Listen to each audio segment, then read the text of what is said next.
So now it's time to hear our guest of honor, Sri Munish Gupta, President, Foreign Correspondents Club of South Asia. Munish Gupta is a journalist turned media entrepreneur who is the chairman and managing editor of PIO TV. He is also the president of India Rawada Friendship Association. He is the founding life member of Global Organization of People of Indian Origin.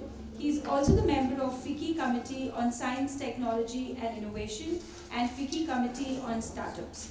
He has also been the bureau chief for United News of India, Statesman, The Tribune, and much more at Washington, DC. A pillar of support and a source of motivation for us to have been gathered today. May I request our guest of honor, Sri Munish Gupta, President of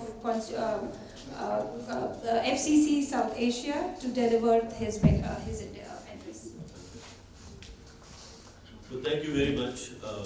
First of all, it's a great pleasure to be sitting here amongst luminaries.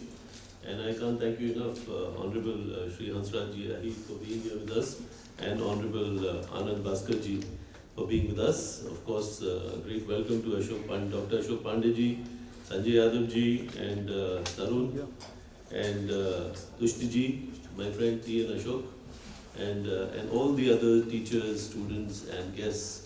A big welcome and a hearty congratulations that in the middle of whatever is going on, we are still celebrating the Constitution Day. And it's very important. I think the essence of what the day is and how and why it becomes a very important part of us has been already explained by Honorable Ahirji. I just want to talk a little bit from my own journey and from the heart. And I'm not a political leader, I'm not a social leader. I am just a communicator. But I believe in the essence of what I've seen around the world. I've lived in America for 35 years and I've grown up in India. So I think the world's largest and biggest democracies are places where I learn from. The value of freedom, the value of democracy, the value of constitution, and how this can become a very important part and parcel of our lives. And in the current context, as we emerge from COVID-19, where the entire world was thrown against the biggest challenge that humanity faced in modern times, where this pillar of democracy, creating and I think sustaining and promoting shared prosperity amongst nations is what India has demonstrated, and our constitution and the beauty of who we are, what we are as a culture and people has stood out in the world, and today the world praises India for lending a big hand with vaccines, with medicines, in teaching how we create awareness, and I think that should become a part of our life.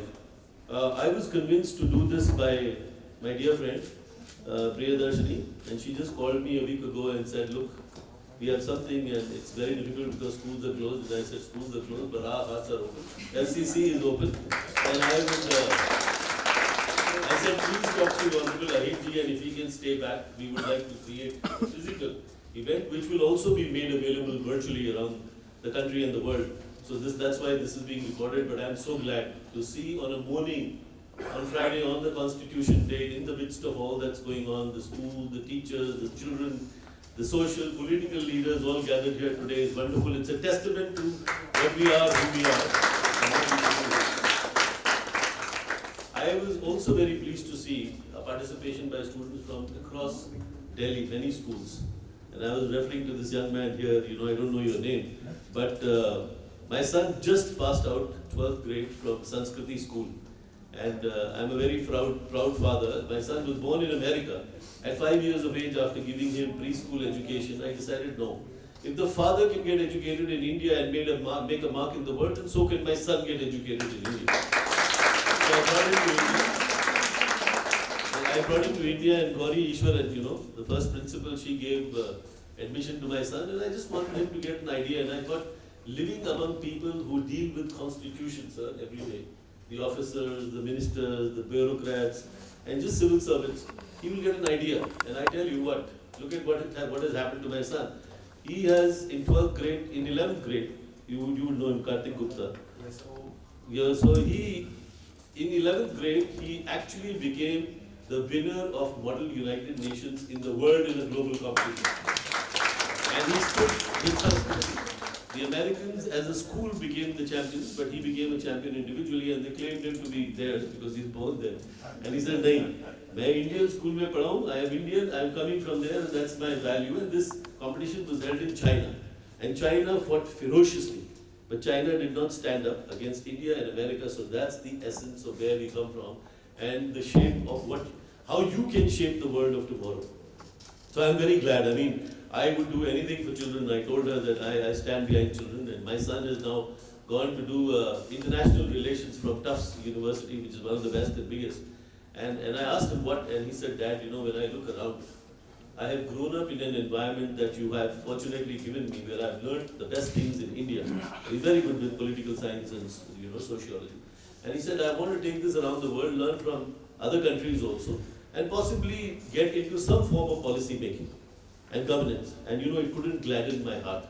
Because I tell you what today, in this modern context, and he has said so and so have others, what is very importantly and essentially needed is each one of you become a contributor to how we shape the world of tomorrow. Freedom never stops, freedom always evolves. I think Ahir ji has also mentioned that it's something that we keep championing for, it's something that we keep fighting for, it's something that is very important in pluralistic societies like ours. And India can pave and show the way to the world of how to deal with as much of a diversity. I don't think there is a bigger example of diversity. I haven't seen the rest of the universe, but definitely in this world, and I've traveled to more than 100 countries, I haven't seen the kind of diversity that we live with, cherish, relish, enjoy, expand, and grow with. Look at how beautiful we are. He said, we talked about P.C. Alexander, sir. I mean, you talk about APJ Abdul Kalam, became the president of India after being the greatest scientist of the world. I mean, you name it, Gyani Zail Singh, you name Dr. Manmohan Singh, today it's Prime Minister Modi, in the past it was Mrs. Indira Gandhi, whoever. I mean, we have a social fabric that is so beautifully interwoven, and you must carry that forward. You must carry that forward. All of you are our hope. Thank you. All of you are our hope. I think what is very also important is that, and I'm so glad that Ayuji mentioned it. You see, in the modern India, we created a constitution which is invaluable at the time it was created and for the purpose it was created. But as we progress in time, we are 75 years hence. Our rules, our laws under the constitution must keep changing very dynamically. Our CRPC and IPC, so old, so archaic. Here in this country, I'm sorry to say this, but on Constitution Day, I must make a mention of this. Where I live in America, you are innocent till you are proven guilty. Unfortunately, in India, you are guilty till you are proven innocent. They put you behind bars first, and then say, okay, prove your innocence. So that must change. And I must compliment the Prime Minister. I can tell you that at least 1,000 different types of rules, laws, legislations, and legal things have been remedied. And new ones are coming up. But we must continue this exercise under the Constitution, under the tenets of the Constitution, such as the Uniform Civil Code. It's very important. And I think our Constitution, our country, our culture, and I'm so glad to see here probably more girls and women than men, and I must compliment you for that. Our country stands for women empowerment. Our country stands for gender parity. Another country that is very close to my heart is Rwanda. Unfortunately, I'm known on both sides, so I created the synergy between India and Africa working together, using Indian technology and innovation, using India's democracy as an example, using Indian constitution as an example, to share with these countries which are coming out of the throes of poverty, coming out of dictatorship and autocracy, how they can take up and shape their future. Particularly for children, particularly for education. And I take education technology from India. I take little things, how to clean water, how to, female hygiene and little things. But Rwanda is today a small country of 12 million people that suffered the biggest genocide, 1 million people killed amongst each other in civil strife in 1994. And let me tell you, since then to now, today Rwandans say, if you ask them what is your last name, they say Rwandan. We don't have a last name. There is no social disparity, there is no tribal disparity, and that is a place which is #1 example of gender parity in the world today. So we need to learn from each other. We need to profess what is good ours, but take from others what is theirs, which is good. And I'm so glad to see that India has kept itself, sort of non-aligned, straightforward. We have a beautiful relationship with countries around the world. Unfortunately, some of our neighbors and others don't understand us, and I think what is going to happen is India will prevail, democracy will prevail, freedom will prevail, social justice will prevail, and the more you work on this, the better I think it will be. Lastly, something that was mentioned here, I think it's very important, and I pick up from what I hear every day. This is the job of us journalists, we report what we hear and see. So I thought that one very important line that was mentioned here is, Aapka Vikas Hoga. That means if you children make sure that your minds and hearts and horizons are open and wide, and teachers have a huge role to play. All of us have a huge role to play, but teachers, educators. So आपका विकास होगा तो साथ में country का and पूरी दुनिया का विकास होगा. And then one last line that I would say is अपनी सोच बदलो.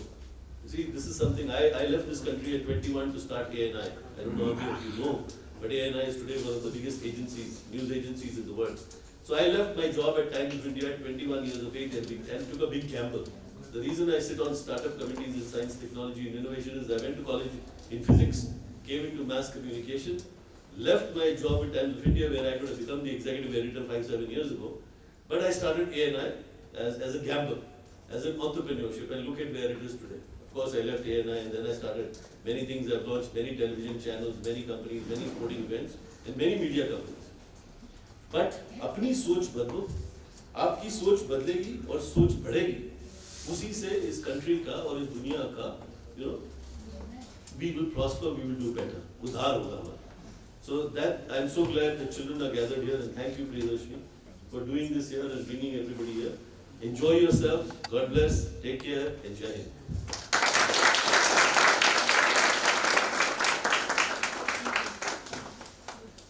I'm sure there's nothing much which I have to share, sir. I'm sure everybody's heart is filled with your love and kindness. Thank you so much once again for giving us this space to run this show for today.